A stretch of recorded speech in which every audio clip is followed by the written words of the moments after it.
US এর বিখ্যাত শহর শিকাগোর পরিচয় আর্কিটেকচার আর হাই রাইজ বিল্ডিং এর জন্য। লেক মিশিগানের ধারে অবস্থিত শিকাগোকে অনেকেই বলে উইন্ডি সিটি। আজ শিকাগোতে খুঁজে বার করব এখানকার দুর্দান্ত খাবার, যেমন Caribbean jerk chicken, Mexican tacos, Italian thin crust pizza আর আমেরিকান পপকর্ন। আমার ছোট্ট বন্ধুদের নিয়ে যাব বিশাল হ্যারি পটারের স্টোরে, আর আপনাদের নিয়ে যাব ওয়ার্ল্ডের সবচেয়ে বড় স্টারবাকসে।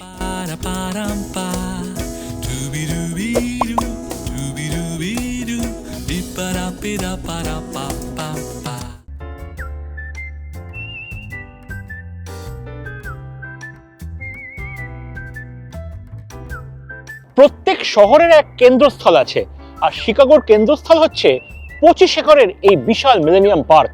আর মিলেনিয়াম পার্কের সবচেয়ে বড় অ্যাট্রাকশন আমার পেছনে cloud gate or the bean. The bean হচ্ছে কিডনি বিনের শেপে একটা স্টেনলেস স্টিলের architecture. British Indian artist sir Anish Kapoor 168টা স্টেনলেস স্টিলের প্লেট দিয়ে এই বিনের আর্কিটেকচার তৈরি করে। আর এই বিনের ওজন 110 টন, আর এটা ইনস্টল করা হয়েছিল এই পার্কে 2006 সালে। দেখুন, এই আর্কিটেকচারের স্পেশালিটি হচ্ছে এই যে স্টেনলেস স্টিলের পাতে শিকাগোর হাই রাইজ বিল্ডিং এর একটা রিফ্লেকশনে আলাদা পার্সপেক্টিভ তৈরি হয়।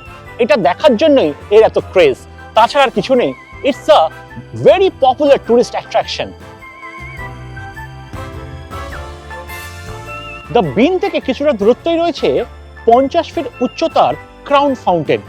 ক্রাউন ফাউন্টেনে এলইডি ডিসপ্লে, যার মধ্যে শিকাগোর সাধারণ মানুষের মুখ ভেসে ওঠে, আর এখান দিয়ে পড়ে জল।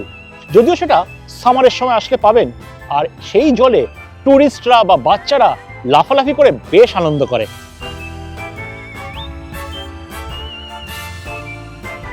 শিকাগোতে দুই রকমের চিকেন খুব পপুলার। একটা তো হচ্ছে ফ্রাইড চিকেন, আরেকটা হচ্ছে ক্যারিবিয়ান চিকেন অর্থাৎ জর্ক চিকেন। শিকাগোতে ভালো জর্ক চিকেন খেতে হলে আপনাকে এই রেস্টুরেন্টে আসতে হবে। আমি এসে গেছি গ্যারিফুনা ফ্লেভার।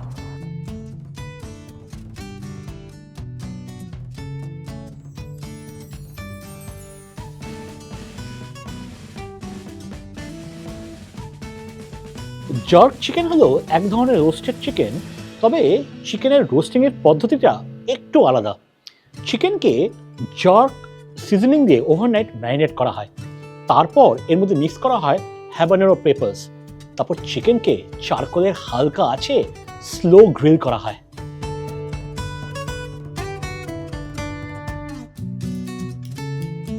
ওয়াও, চিকেনের ফ্লেভারে থাইম আর জিঞ্জার গার্লিকের ফ্লেভার পাচ্ছি। তার মধ্যে রয়েছে ওয়ার্ম স্পাইসেস যেরকম নাটমেগ আর সিনামন, আর ফিনিশিংয়ে রয়েছে পেঁয়াজের সুইটনেস আর হ্যাবানেরো পেপারসের চিটচিটে ঝাল। এত কিছু যা চিকেনের ব্যাপারে বললাম, মনে রাখবেন গেম চেঞ্জার হচ্ছে জর্ক চিকেন মশলার কোন ইনগ্রিডিয়েন্টসের কতটা প্রপোর্শন দেওয়া হবে। এটাই হচ্ছে এখানকার সিক্রেট মশলা, কারণ কোনো ফ্লেভার অন্য কিছু ফ্লেভারকে ওভার পাওয়ার করবে না। এটাই হচ্ছে এই জর্ক চিকেনের ট্রিক।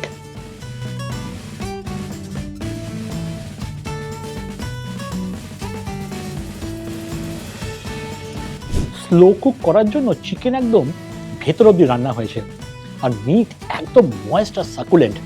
আর যেহেতু ওভারনাইট এটাকে ম্যারিনেট করা হয়েছে, তাই জর্ক চিকেনের ফ্লেভারটা একদম ভেতর অব্দি সুন্দর করে ইনফিউজ হয়েছে।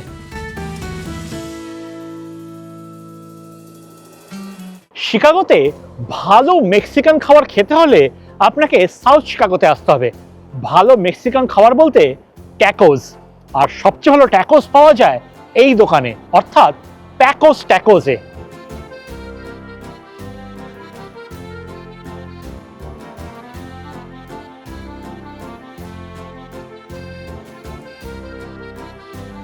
ট্যাকোস হলো টর্টিয়া অর্থাৎ মেক্সিকান রুটি, তার মধ্যে মাংস ভরে নানা রকম ম্যারিনেশন দিয়ে ওটাকে সার্ভ করা হয়। এটা এত পপুলার স্ট্রিট ফুড যে শুধু একমাত্র এই দোকানেই পার ডে 5000 ট্যাকোস বিক্রি হয়। তাহলে তো মশাই কাল্টিভেট করতেই হচ্ছে।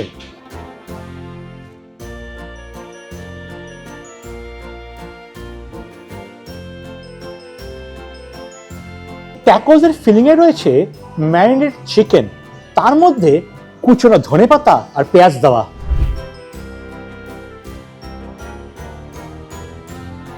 ফাটাফাটি খেতে, so simple yet so affordable, আর এই জন্য এটা এত পপুলার স্ট্রিট ফুড। আর এই ট্যাকোস খাওয়ার সময় ওপর থেকে ফ্রেশ লেবুর রস দিয়ে খেলে স্বাদ আরো এনহ্যান্স হয়।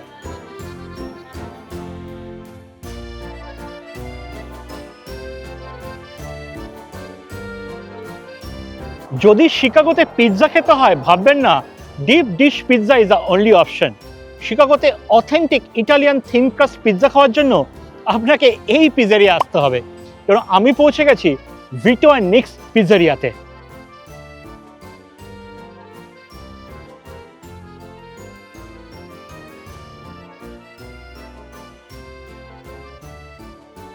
সাউথ শিকাগোর একটা বেসিক পিৎজারিয়া, মানে ইন্টেরিয়ার অত ঝাঁ চকচকে কিছু ব্যাপার নেই, তবে এই পিৎজারিয়া 100 বছরেরও বেশি বয়স, প্রিসাইসলি 106 বছর।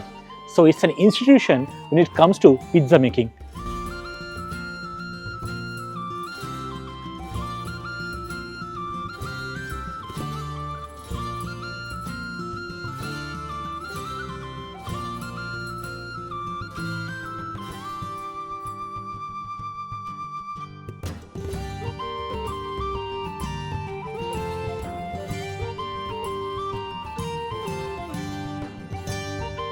অর্ডার করেছি সসেজ অ্যান্ড চিজ পিৎজা। শুনলে মনে হয় জাস্ট বেসিক দুটো ইনগ্রিডিয়েন্ট, কিন্তু পিৎজা মেকিংয়ের আসল খেলা হচ্ছে ডো প্রিপারেশনে।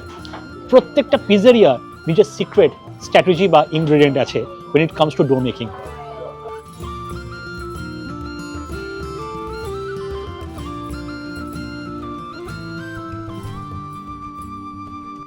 পিৎজা টেবিলে আসার সাথে একটা অসম্ভব সুন্দর গন্ধ বেরিয়েছে। বলেছিলাম যে বেসিক ইনগ্রিডিয়েন্ট, কিন্তু একদম অথেন্টিক ইনগ্রিডিয়েন্ট, তাই অসম্ভব সুন্দর গন্ধটা পাচ্ছি, তাতেই খিদে আরো দ্বিগুণ হয়ে যাচ্ছে। আর এই পিৎজার ক্রাস্ট একদম পেপার থিন, অনেকটা ক্র্যাকার্স বিস্কিটের মতো।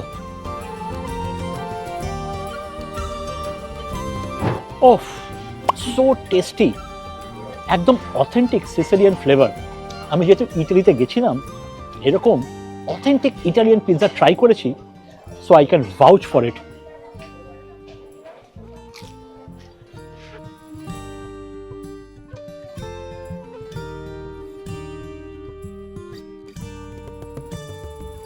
আমার চ্যানেলে যে ছোট্ট সদস্যরা আছে তাদের জন্য এই জায়গাটা। আমি চলে এসেছি মিশিগান অ্যাভিনিউতে হ্যারি পটার স্টোরে। এটা ওয়ার্ল্ডের লার্জেস্ট হ্যারি পটার স্টোর, আর এইখানে ঢুকলেই মনে হবে আপনি হগওয়ার্টসের ওয়ার্ল্ডে ঢুকে পড়েছেন। চলুন ম্যাজিক্যাল ওয়ার্ল্ডে প্রবেশ করা যাক।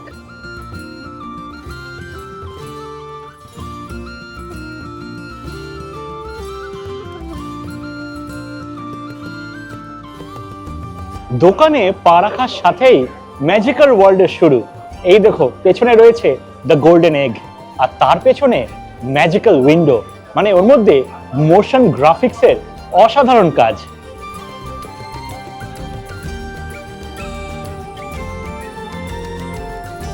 দোকানে প্রবেশ করার সাথেই মনে হবে আপনি হ্যারি পটারের ম্যাজিক্যাল ওয়ার্ল্ডে চলে এসেছেন। স্পিকারে বাজছে হ্যারি পটারের থিম মিউজিক, আর চারদিকে রয়েছে হ্যারি পটারের নানা রকম accessories, wand, wardrobe, toys, artifacts, মানে এন্ডলেস কালেকশন হ্যারি পটারের। হ্যারি পটারের ফ্যানরা এখানে আসলে লিটারালি পাগল হয়ে যাবেন। আর এই সেই বিখ্যাত গবলেট অফ ফায়ার।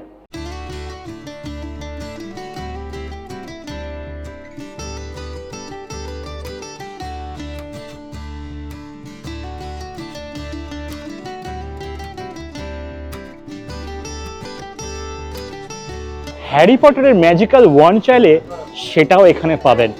প্রচুর কালেকশন, কোনটা ছেড়ে কোনটা নেবেন। বাচ্চারা আসলে কিন্তু এখানে মোটামুটি খরচা বাড়িয়ে দেবে।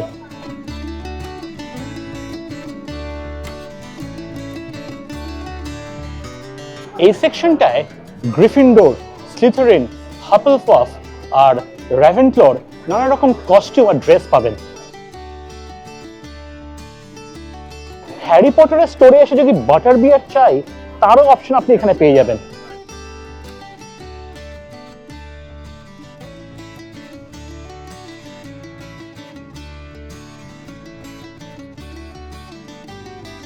দোকানে আমার পেছনে দেখতে পাচ্ছেন ফ্রেশ বাটার বিয়ারের কাউন্টার, আর এইখানে চাইলে আপনি ফ্রেশ বাটার বিয়ার তো খেতেই পারেন, সঙ্গে যে কাপে বিয়ার সার্ভ করছে সেটা আপনি সুভিনিয়ার নিয়ে যেতেও পারেন। এবার বাটার বিয়ার টেস্ট করে দেখি কেন এর এত ক্রেজ।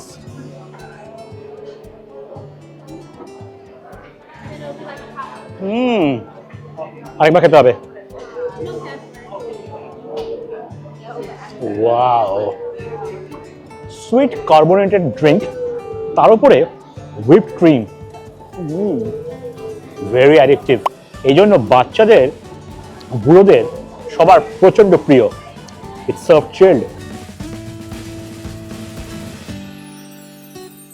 আমি এখন দাঁড়িয়ে শিকাগোর মিশিগান অ্যাভিনিউতে। আমার পেছনে যে বিল্ডিংটা দেখছেন, এইটা ওয়ার্ল্ডের সবচেয়ে বড় স্টারবাকস, আর এটার নাম হচ্ছে স্টারবাকস রিজার্ভ রোস্টারি। 35,000 স্কোয়ার ফিটের এই বিল্ডিং, 4 তলা, শুধু কফি আর কফির এক্সপিরিয়েন্স। চলুন ভেতরে ঢোকা যাক। খুব ঠান্ডার দিন, আর ভেতর থেকে খুব সুন্দর কফির গন্ধ আসছে। এই ঠান্ডায় গরম গরম যদি কফি পাওয়া যায়, মন্দ নয়। চলুন।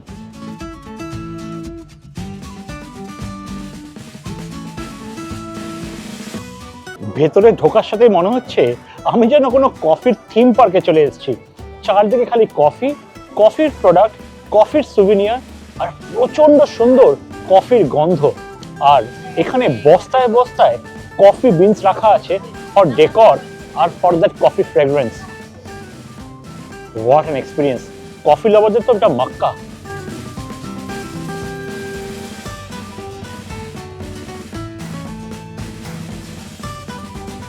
এসকেলেটরে করে এখন আমরা নেক্সট ফ্লোরে উঠছি।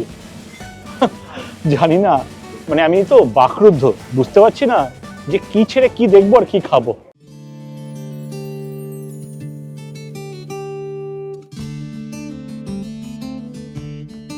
ফার্স্ট ফ্লোরটা ছিল কফি বার আর কফি শপ, মানে কফির সুভিনিয়ার জিনিসপত্র এসব কিনতে পারবেন।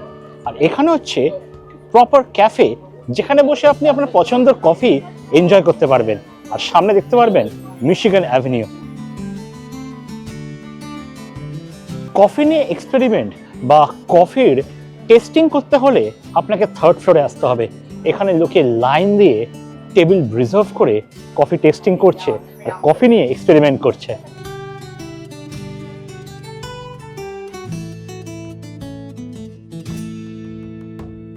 আর ফোর্থ ফ্লোরটা হচ্ছে কফি ককটেল বার। এখানে কফির সাথে নানা রকম অ্যালকোহলিক বেভারেজ মিক্স করে ককটেল চেখে দেখার বেস্ট জায়গা। আপনি যখন এই স্টারবাকসে কোনো রকম খাবার বা ড্রিঙ্কস অর্ডার করবেন, তখন আপনাকে এরকম ডিজিটাল টোকেন দেওয়া হবে। খাবার রেডি হয়ে গেলে এই ডিজিটাল টোকেনে লাল আলো জ্বলতে শুরু করবে। আপনাকে টোকেন জমা দিয়ে আপনার খাবার বা ড্রিঙ্কস কালেক্ট করে নিতে হবে। প্রায় 40 মিনিট ওয়েট করার পরে স্টারবাকস আমার ড্রিঙ্ক সার্ভ করলো। আমি অর্ডার করেছি কোল্ড নাইট্রো ব্রু। এটা স্ট্রং ক্যাফেইন, যারা এক্সট্রিম কফি লাভার, এটা কিন্তু তাদের জন্য রেকমেন্ডেড। কেন, একটু পরেই বলছি।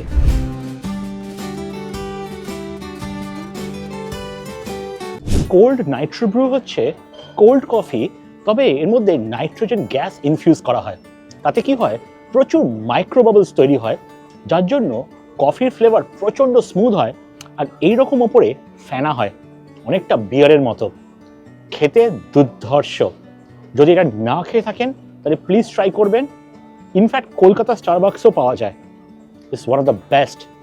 এখানে অসাধারণ বানিয়েছে। এইটা কিন্তু এখানে কাউকে দেখলাম না অর্ডার করছে, মানে লোকে এটা খুব একটা অর্ডার করে না, অনেকে জানে না। লোকে মাচা, লাটে, ক্যাপাচিনো, আমেরিকানো এসব অর্ডার করে। কোল্ড নাইট্রো ব্রু এদের one of the hidden James. যদি কফি ভালোবাসেন আর যদি কোল্ড কফি ভালো লাগে, তাহলে ইনফ্যাক্ট যারা বিয়ার লাভার তারাও কিন্তু এটা এনজয় করবেন।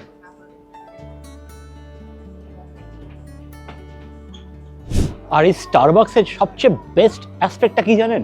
আমি যেখানে বসে আছি আমার সামনে ব্যস্ত মিশিগান অ্যাভিনিউ ট্রাফিক দেখছি আর কফি এনজয় করছি। সত্যি এরকম ভিউ হয়তো শিকাগোতে কোনো কফি বারে বা কোনো ক্যাফেতে নেই। তো শিকাগো আসলে Starbucks Reserve Roastery is a must try, তবে হাতে সময় নিয়ে আসবেন। শিকাগোর লোকজন খেতে এত ভালোবাসে, শুধু ভাবুন সাধারণ পপকর্ন খাওয়ার জন্য এখানে বিশাল ক্রেজ। ফর এক্সাম্পল, আমার পেছনে রয়েছে গ্যারেট পপকর্ন শপ। 1949 সাল ধরে এই দোকান শুধু পপকর্ন বিক্রি করছে, আর এই পপকর্ন খাওয়ার জন্য দেখুন দোকানের বাইরে কিরকম লাইন।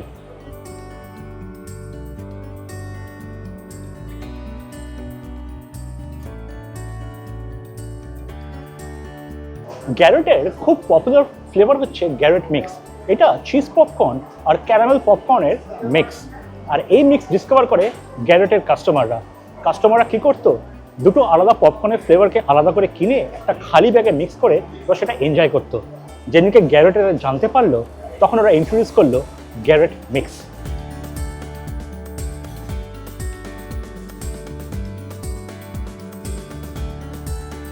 গ্যারেট মিক্সে চিজের সেভারি নোনতা স্বাদ সঙ্গে ক্যারামেলের সুইটনেস, দুটোর কিন্তু কম্বিনেশন দারুণ লাগছে। তবে এটা খাবার একটা ট্রিক আছে, 3:1 রেশিওতে খেতে হবে, মানে 3টে চিজ পপকর্ন সঙ্গে একটা ক্যারামেল পপকর্ন। আর এটা লোকেরা খায়, মানে লোকালসরা খায় হোয়াইট ওয়াইনের সাথে। আমি কোনোদিন শুনিনি পপকর্ন আর white wine makes an amazing combination. এবার আমার বাড়ি ফেরার পালা, তাই চলে আসলাম শিকাগোর আরও এক ইউনিক জায়গা, ইউনিয়ন স্টেশন। যদি আপনি হলিউড মুভি দেখেন তাহলে দেখলেই চিনতে পারবেন যে শিকাগো ইউনিয়ন স্টেশনে প্রচুর সিনেমা শুট হয়েছে। আর যদি চিনতে পারেন তাহলে কমেন্ট সেকশনে জানাবেন।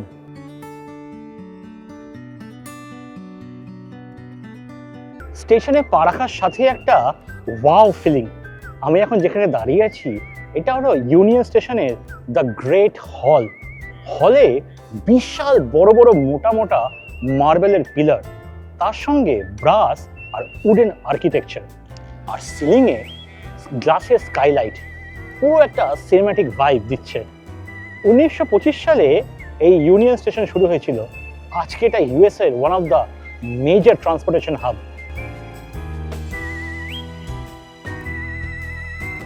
ইউনিয়ন স্টেশন ইউএস এর ওয়ান অফ দ্য বিজিয়েস্ট স্টেশনের মধ্যে এক অন্যতম। এখানে প্রত্যেক দিন লাখ লাখ মানুষ ট্রেনে যাতায়াত করে। শুধু ট্রেন নয়, এখানে বাসের কানেকশনও আছে।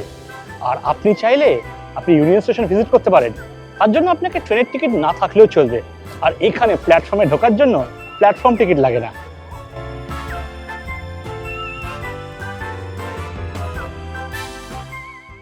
আশা করি আজকের কন্টেন্ট আপনাদের ভালো লেগেছে। ভালো লাগলে লাইক তো করবেন, তার সাথে চেনা জানা লোকদের সাথে শেয়ারও করবেন। আর চ্যানেলের গ্রোথের জন্য চ্যানেলটাকে সাবস্ক্রাইব করতে ভুলবেন না। আর তার সঙ্গে নোটিফিকেশন বাটনটা প্রেস করবেন, তাহলে ভবিষ্যতে যখনই আমি কোনো ব্লগ আপলোড করব আপনার কাছে সবচেয়ে খবর পৌঁছে যাবে। তাহলে আসি আজ, দেখা হচ্ছে পরবর্তী এক ব্লগে। ততদিন ভালো থাকবেন, সুস্থ থাকবেন। টাটা।